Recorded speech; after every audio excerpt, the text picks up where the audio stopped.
Hey now, Brawlers, it's time for another Board Game Brawl review with Nick Minahan, sponsored by BoardGameBliss.com.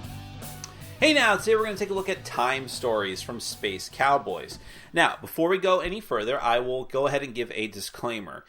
The very nature of Time Stories, if you're not familiar with it, is such that if I told you explicit details about some of the storyline elements of the game, even how some of the gameplay elements of the game work, it would spoil things for you, and that is a huge part of the enjoyment of this game. If, in fact, large chunks of the game are spoiled for you, it's not unplayable, but it really defeats the purpose of the game. So, I have to go out of my way in this to not give any kind of spoilers, to the point that I cannot do a full gameplay overview of the game. I'm going to talk at length about it, try to give you some of the important details just in passing, and then give you a general sense of how the game is going to play, then give my final thoughts at the end, just as a summation. But if you're worried about having any spoilers, do not worry. I'm going to go out of my way to not do that. I will flash some pictures of some of the general components which are not tied to a specific scenario in the game. They'll be used for every scenario. But if you don't even want to see that, then I can understand that. Then just listen and don't watch the video. In fact, I'm not even going to give a piece of information I've seen leaked other places in the general media because I think it would ruin things. So about like what the scenario is thematically, I don't even want to give that much away. But moving on. If you're not familiar with Time Stories at all, what this is, it's a time travel game, as the name implies. The name T.I.M.E. in the title is actually an acronym for Temporal Agency or something like that, right? And that's what you are. In the game, you and the other players are agents in the very far future who work for this time agency. The benefits of time travel in the future have been such that, and not just time travel, but alternate reality travel, has been such that there's bountiful and plentiful resources for everyone. It's a golden age of prosperity, but unfortunately some people are abusing the technology and causing these temporal faults all throughout not just our history, which is the normal timeline, but also alternate timelines as well. So you and the other agents, instead of traveling back physically, you go into this machine that sends you back mentally. Your thoughts and feelings go back and inhabit people in the past or in alternate timelines, kind of like Quantum Leap. That is exactly the first thing that I thought as soon as I heard the storyline to the game, and that's kind of what the setup is. And gameplay-wise, what you're doing is going through different scenarios based on what time period or timeline that you and the other players go to. You have to play through a story, like think of a point-and-click adventure story that requires deduction and dice rolls. It's all cooperative. This is a fully cooperative game. You're working together to figure out what's causing this temporal event and put a stop to it.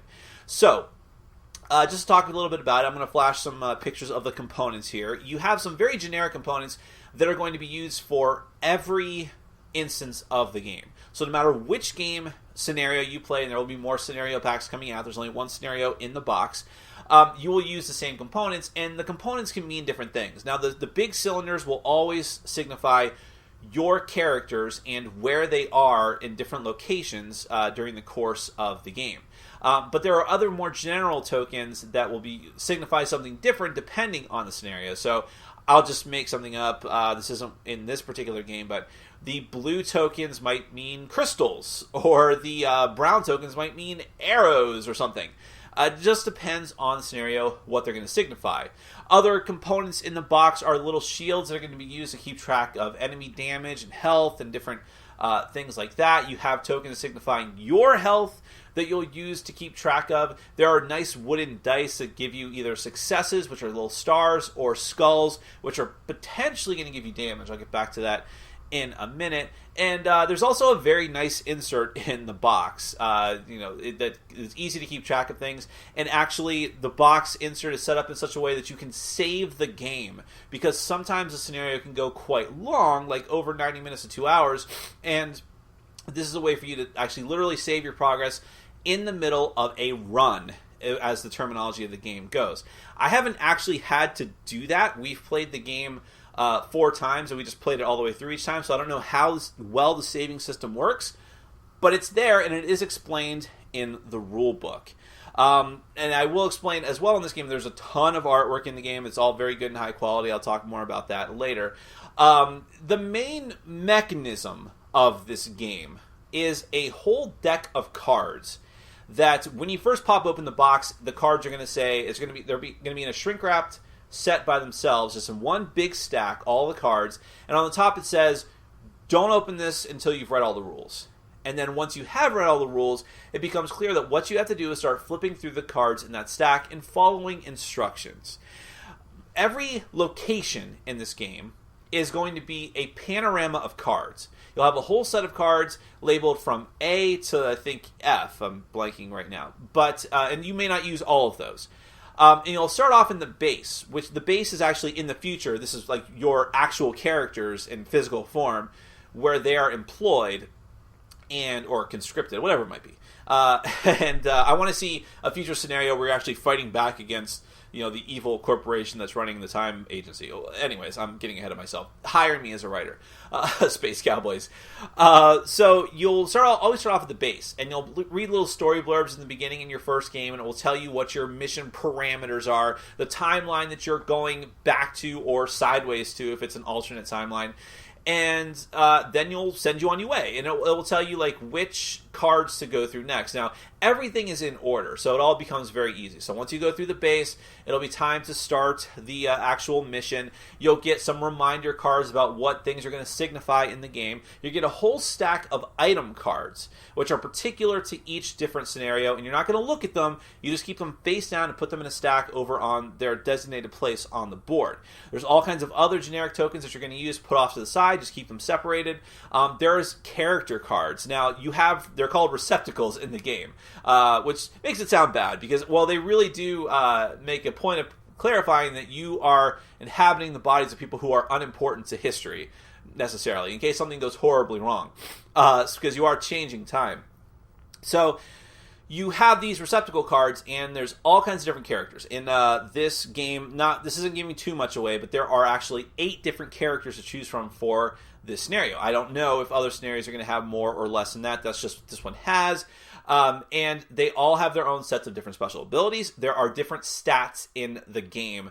These stats names are actually going to, and what they signify thematically are actually going to change depending on the scenario. So, for instance, if it was a modern day scenario, one of the stats might be like gunplay, or it might be like martial arts fighting for a physical stat. But if you're in a fantasy scenario, it might be something like range attacks, like arrows, or it might be magic. It all changes depending on the scenario, but you always are going to have the 3 stats, and those are essentially how many dice you get to roll when you do challenges. Let's get back to that in a minute. But needless to say, every character is a little bit different. Everyone has their own stats and special powers as well, and may even start with some of those tokens that I mentioned before. So, you start the scenario, it'll tell you to put out your starting location, which will be put out just like the base, in a panorama of cards. And then how it'll work is that you and the other characters will put your pawns, your big cylinder pawns, down on different sections of this area, representing like if you're in, let's say you're in one huge room, and you want to go to a different section of the room and talk to someone who's in that section of the room. Or if you're out in a field, but there's different areas of interest in the field, all depicted in this panoramic picture with a little story blurb card telling you the general gist of the area, you will each have the opportunity to go to these different areas. And when you do, you and only you, or multiple yous, if multiple people go to the same spot, can look at the card and look at the other side and read what's there and keep it to yourselves. Although all the characters are linked telepathically together, you can't just verbatim read the cards. You have to just give the gist. This is kind of the storytelling element of the game where they try to add some role-playing to it, because you're supposed to act somewhat as your character and act and speak the way that you would speak. You're not going to read verbatim from a card. So that's how that works. So you have information that the players don't have, and this is where the deduction element comes in, because you're trying to solve something. like a mystery or to get to the bottom of something. And you have to use the clues on these cards cooperatively together to get to the bottom of this, giving people information when they need it and just giving them the information that they do need. Now, there's also tests in the game. Sometimes you flip over a card and you have to do a test, and this is where you roll the dice.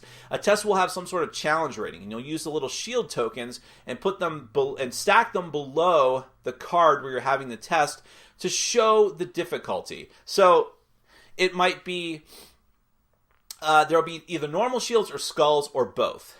And so the normal shields are what you have to get through, but the skulls you also have to get through, but that shows you have the potential for you to take damage. And again, thematically, this can be anything. It could be a physical combat, in which case you're literally fighting someone and can get damaged that way physically, or it could be a verbal joust, in which case you're just trying to convince someone of something and you have to wear down their defenses. And you roll dice trying to get successes. If you get skulls, you add the skulls that you roll on the dice to the skulls in the stack of tokens, and compare that to your resistance, and if you take more skulls in your resistance, then you're going to lose a life point. So, and you don't have very many life points in the game, so that can be incredibly dangerous. But sometimes there isn't a life point consequence. You just have to keep trying until you get it. So then you might ask, well, then what's the consequence? The consequence is time. This game, even though it is a time travel game, you have a limited amount of time for yourself that you can be back in this time period or in another alternate timeline before you are automatically jettisoned back to the present day of your time period. And so that's going to change depending on the number of players and so on. But once and everything costs you time units. It costs you time units to do certain actions, to move to a new location, to get something going on, to have everyone roll dice. And so you have to cautiously ration your time units. Now that leaves me a good opening to talk about success and failure. If you run out of time, you fail. Other things, like the receptacles all dying, could lead you to fail. You can also get success by completing the temporal event, and I can't tell you what that is because that would be spoilers. But there's something you need to do in this scenario in order to complete successfully this temporal fault, to successfully get rid of it and fix whatever it is needs to be fixing. I'm being very evasive, or as much as I possibly can. And there is a set of cards in the stack that you set aside at the beginning that will tell you what happens when you succeed or fail. And now, I will mention here that the point of the game is not to get it right the first time, because I think that's impossible. I think unless you just completely randomly lucked your way through it, like, what's his name? Inspector Gadget, I guess. Only then would you be able to complete it on the first time. More than likely, you're going to be like us, where it takes you 4 tries. Hopefully not. I think we did poorly. I think maybe you could have done maybe even in 2 or 3. I think we just did very, very poorly, and I was just not worried about it. It's just taking my time to explore the game. But the point of it is Groundhog Day. Think of that movie, okay? Where Bill Murray spends a whole bunch of days learning the piano, and then he's like, okay, I know piano now, not a problem. I don't have to worry about doing that ever again. Now, the next time I time leap, I can do other stuff. That's how this game is, where once you retain all of your knowledge, right? If not the items, at least the knowledge. So if you know, okay, I talked to this person, we went here, got all this information, we don't need to go there again. So now we can save a lot of time by just going directly to this place and initiating these events and picking up where we left off, essentially. Some things you have to go through the rote motions of doing again because you need to get certain items or get certain access or whatever it might be. But for the most part, you are eliminating variables, getting more efficient each time, and then eventually you are going to fix the scenario. You are going to succeed at what it is. And there are different penalties or setbacks, at least story-wise, sometimes physically, depending on how many times you fail, and so on and so forth. And that's about all I can say for the components and gameplay. I hope that gave you a general overview of how things are going to go. So what do I think of all this? Well, first and foremost, I always start off talking about theme and components. And for components, it's awesome looking. This is a beautiful game. The artwork is stunning. The board and how it looks, the stark contrast, even without putting all the cards on it, looks awesome. The box looks awesome. And then I wish I could show you the artwork for the scenario deck that comes in this game, because that would prove to you that this game is going to be in the running for best artwork of the year. I will make sure that this is on the nomination list for best artwork for the Dice Tower Awards. That's how much I believe in how fantastic this game looks from beginning to end. Now, the insert is also super cool and interesting. It actually does not work perfectly the way I would want it to. There's not deep enough wells for some of the tokens, but that's a minor quibble. As far as the gameplay goes, it is super fascinating. I really, really enjoy it. It's so thematic. It really feels like you're playing through a story. It's super cooperative. You are all helping each other out. It's wonderful working through the story. It's like a point-and-click adventure, like go here and this is the clue that we need, and now we're going to go here and we're going to solve this mystery. All of these things are fantastic and wonderful, and I loved going through it. It felt so cool and awesome. Here are the caveats about the game. First and foremost, this is a 3 or 4 player game, preferably 4. The box says 2 players. I really wish they hadn't done that. If you play with 2 players, each player needs to control 2 characters. If you play with 3 players, that's fine. You play with 3 characters, or play with 3 players, you get 3 characters, but even 4 is better. The more people, the merrier, because you're all doing different things, you're passing information back and forth, there's more people working on the problems, and you need that help, trust me, if you want to get it done within a reasonable amount of time. No pun intended. Sorry about that, rough cut for a technical issue. But anyways, the other main issue of the game is one that I have already heard from people before I played it. I hear it from people now, and I will continue to hear it from people. And that is that there is only one scenario in the box, in the base game. That scenario, like I said, you will probably finish in 2 to 5 plays. And when you have finished that scenario, I'm going to say reasonably 3 to 5 plays. When you have finished that scenario, I do not see a reason to go back and play it again, for me personally. You can say, I really like that story and I want to play it again. Or you can say, I want to figure out how we can do it even more efficiently. Or, do a speed run like a video game. This does feel a lot like a video game. Or say, I want to figure out how we can do these tests better. All of these different things, you're more than welcome to try and do. And that's fine, but do be aware that a huge part of the enjoyment of the game is being surprised by what's coming up next, and the plot twists, and the big plot twist at the end of the scenario, and just all of these different things that happen that you want to be surprised by, and the consequences of your choices. You will know all of this when you finish the game and then go back to do it again, which really hampers the enjoyment of it. Now, there will be expansions. In fact, I'm not going to tell you what the names of the marks will give away. They look really cool. But in the box, there's 3 cards advertising them, right? So there's at least 3 expansions planned. One of them should be coming out the same week this hits retail, as a matter of fact. But the base game is between $35 and $45, I think. The scenarios are like $20 to $30 each. That's a lot of money. So now, people who say, like, well, how many plays can I reasonably get out of a game?